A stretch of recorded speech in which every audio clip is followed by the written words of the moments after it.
Hey guys, welcome back to Max Cars for Unification. Today we continue the coverage of the UGL Season 2 with the round 1 in the winners round. Last week we started off with the match of Clarino Gabros 97 against Mella, and the second match you see here in the bracket today will be wiktoruski 1995 against Odourless. Odourless is the organizer, so he plays himself here, so you will see how he will fare against Victor here. Again, a name where you can suggest the age of the person. Okay, here we have the draft. Odourless is the guest, so he has the first pick and first ban, I think. So the bans for Victor are Salamanders and Nightlords. The bans for Odourless, Farsight, Enclaves and Orcs. Again, Farsight, Enclaves will be probably banned in every match, I think. The picks for Victor are Sisters of Battle Tyranids, DKoK of Greek and Witch Hunters, whereas Odourless picked his main faction, which is Dark Angels. Then he also picked Space Marines, Raven Guard and Imperial Fists. So he is a loyalist through and through. You can see it here, no Chaos, no Xenos, he goes for full loyalist. So Odourless, I know he plays a lot and has improved since the last tournament, so I'm keen to see how he fares here. Mr. wiktoruski I have never seen so far. wiktoruski.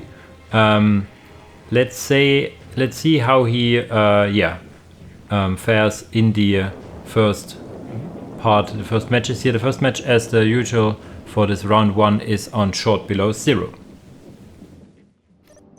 And here we are in the first match on the map short below 0. On the left side, playing DKoK of Greek, we have wiktoruski. He is called here wiktoruski this time, okay.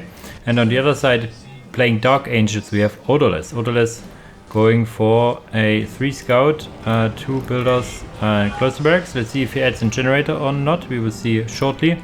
On the other side, for Victor, we have 2 Jaegers and then a second engineers squad. And we have the barracks into generator with 2 soldiers, so no commander yet. 2 soldiers, 2 Jaegers and a second builder. Interesting. Let's see if he goes for a commander as well.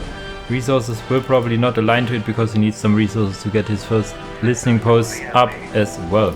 Odourless actually goes for the generator afterwards, so he goes for 3 scouts into company master and a generator. So this does not line up very well. You can see here he has to wait quite a bit for his first listening post, so this is always a sign of a build order that is not completely optimized. On the other side, you see here that these resources align pretty much. Okay, he goes for a bunker, so that's why if he wouldn't build a bunker, he would have had enough resources for this. The placement of the bunker is not perfect because now the bunker actually needs some building radius. Building radius of the field headquarters is actually quite large, so I kinda understand this positioning here, but in general you want to have the positioning more forward. Yeah. Also, just standing around with these soldiers over here, capping only with the Jaegers. You can use the soldiers to cap too. For example, this point, or contest this point, or contest this point. Yeah, Odourless for now capping all these points, while also sending stuff over here. So if he gets the points over here, he will have the economy advantage. And I think, yeah, this point he will most certainly will get in this one too, as Victor is not contesting. So Victor not playing the map out as it is intended to be, or as it would be better, you could say. Now the company master killing some Jaegers, the soldiers still not moving to help, especially in this negative cover. They could have dealt some damage to it.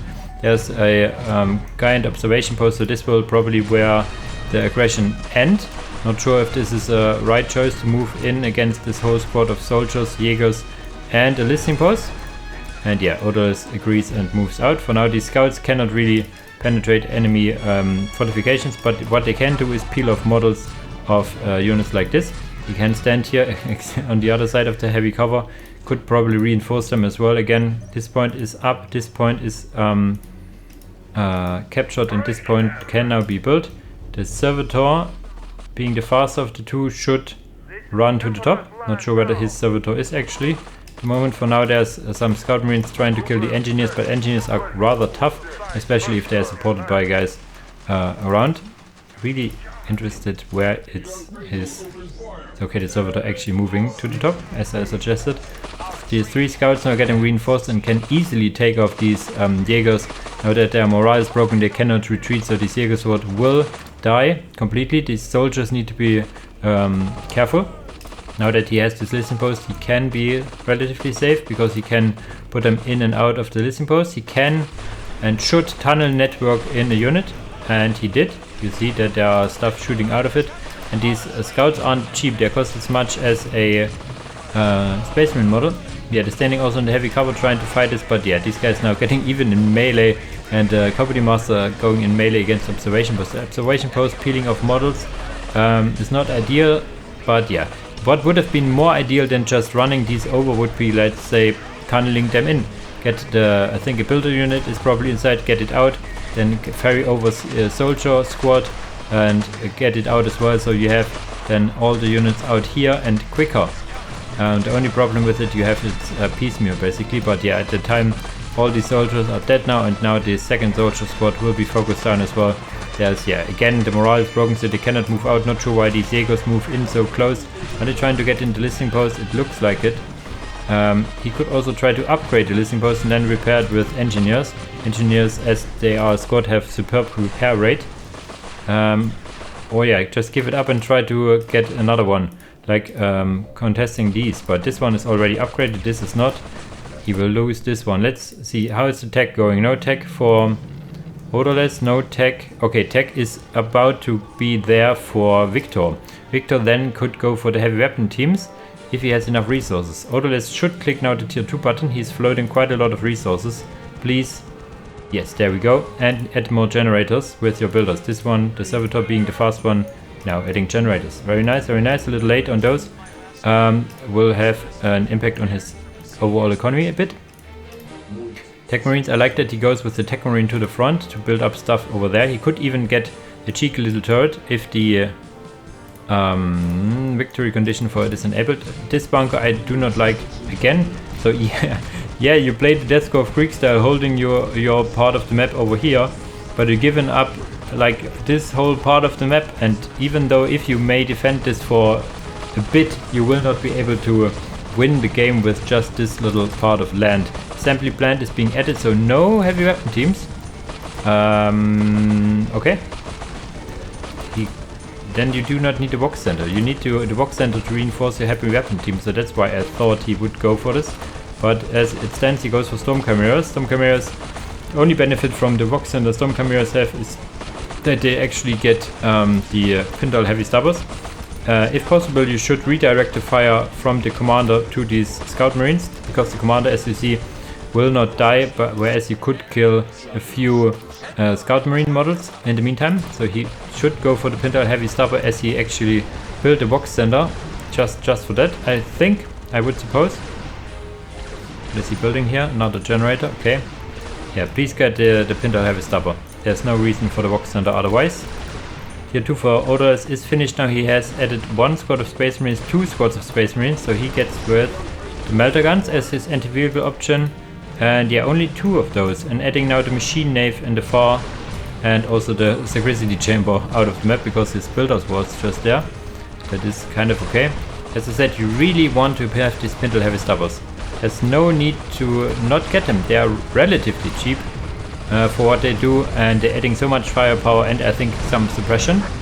Yeah, not moving, not migrating his camera over here, just standing here eating multi-melter shots, melter shots to the face is probably not what you like. Yeah, you can park it a bit out of range. These guys can now get, let's say, grenade launchers or plasma guns to fight this off. Don't get it for now. You see here now with the Pindal heavy stabber, the damage is real, but yeah, also the damage of the melters is real. Adding now a Rhino to ferry his troops around, so this looks very decisive for Odourless. So far, he would need a Victor would need a heavy weapon teams, I think. Heavy weapon teams like in the far back, or ferrying the heavy weapon teams around with chimeras is the best way to go. We have now stubborn, so his dudes are more stubborn now, and yeah, you see a lot of damage. I think the melter damage is really high. Whoa! Haven't look at the damage, but these are how many melters? 3. Okay, these are 3 melters in this squad and another 3 in those. So that's why you have 6 melters firing. So this is actually justified. I only see a handful of SFX, so I was FX. I'm getting even the weapons of the inner circle, so he is tier 3 already. Wow. Weapons? No, he's not tier 3. Weapons of the inner circle are the commander weapons. You see now all these commanders, the squad leaders have plasma pistols and power fists and whatnot.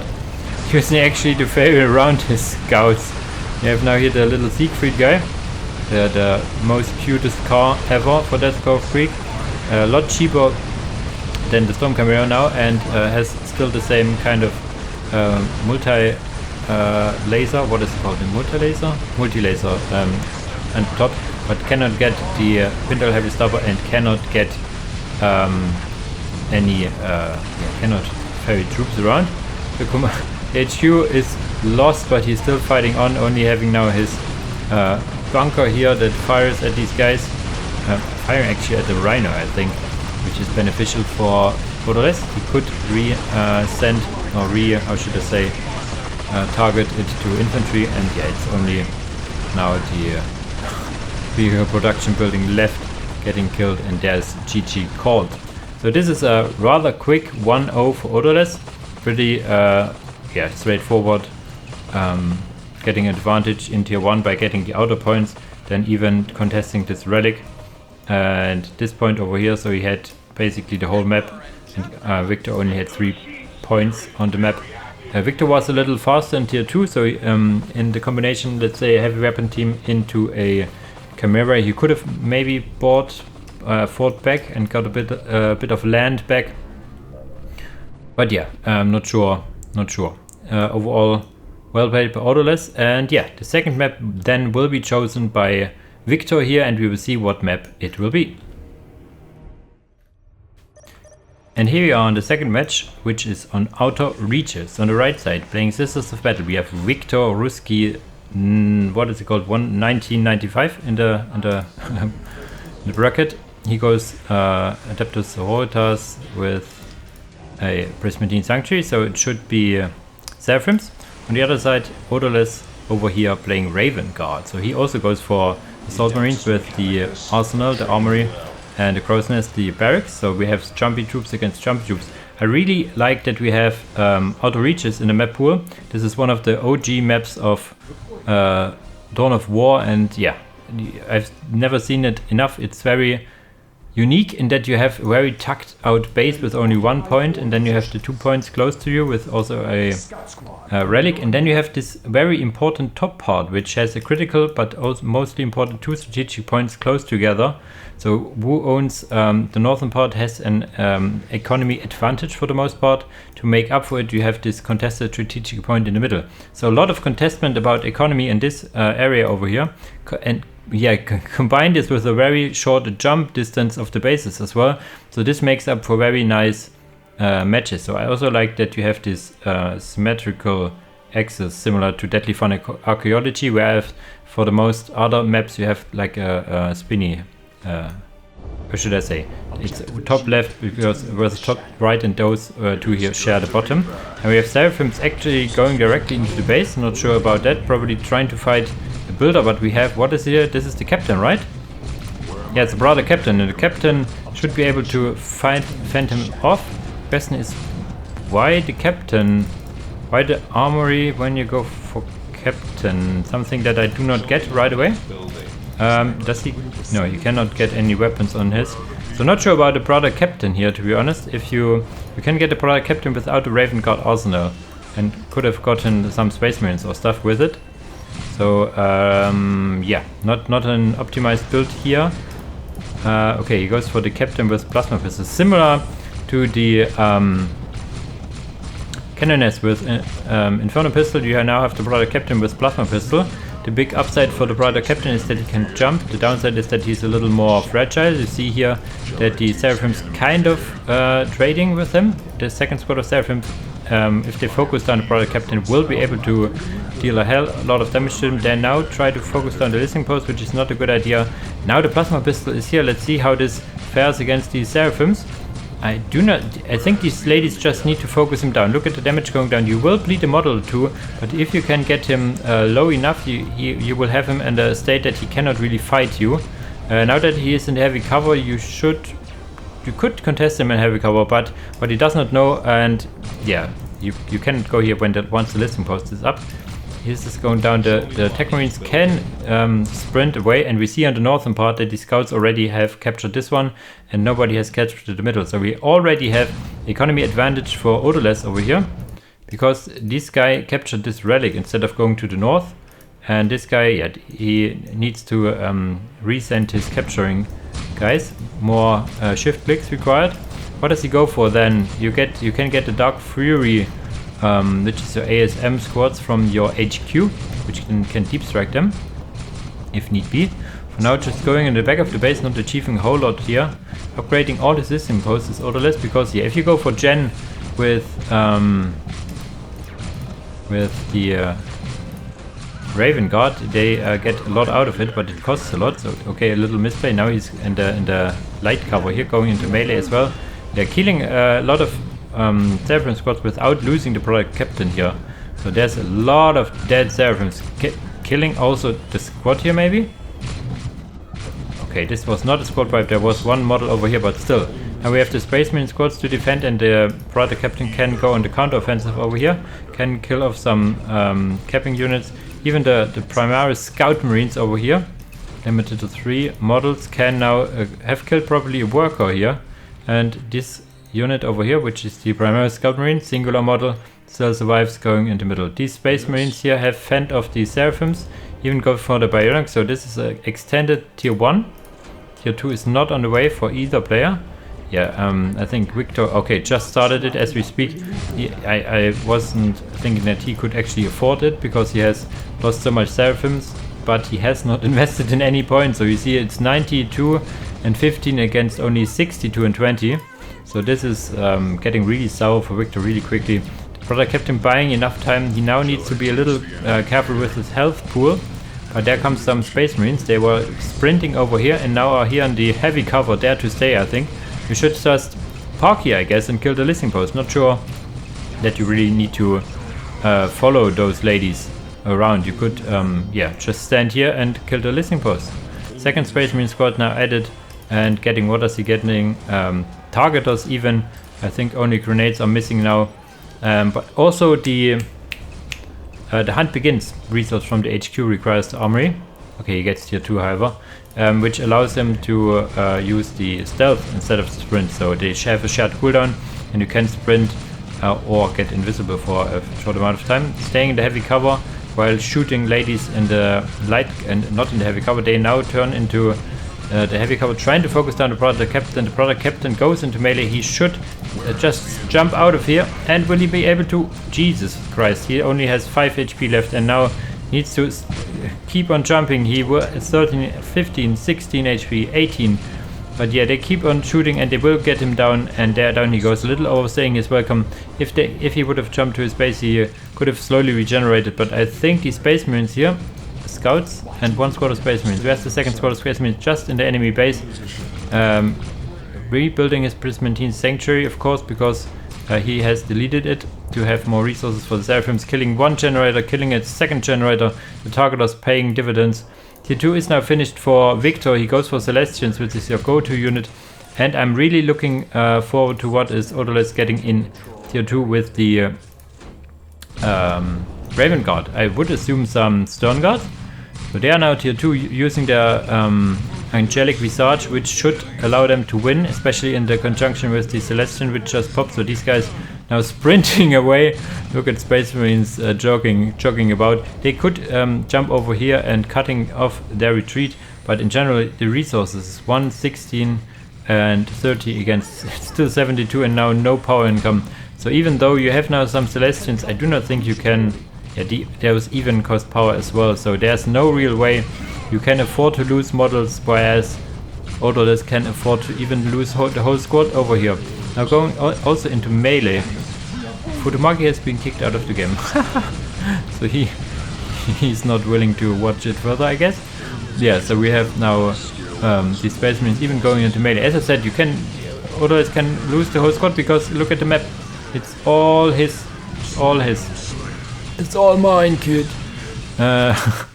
sprinting over some scouts. The brother captain is getting out more upgrades, more bionics. No Stern Guard for now. The Stern Guard or Vanguard veterans would something I would think would be a no-brainer.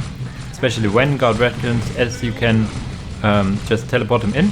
So you do not need to jump over. Okay, we have these scouts with now sniper rifles. They can peel off models. Bionics too. So he's just fighting here for an extended amount of time. I'm not really liking this.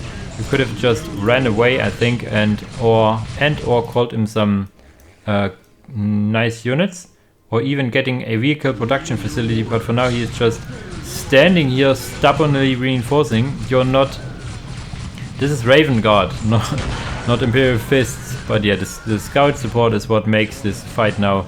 And yeah, the Celestians going down, the Seraphims going down. There's only one squad of, no, there are 2 squads of Celestians actually surviving for now. But the captain being back up, and yeah, these guys now focusing down this listening post, whereas the scouts go for a hunting. And we have the vehicle for, so I would suggest or probably see some land speeder storm, which would seal the deal. But yeah, I think this is over already again. Another rather fast match over here. We see have the point count as well.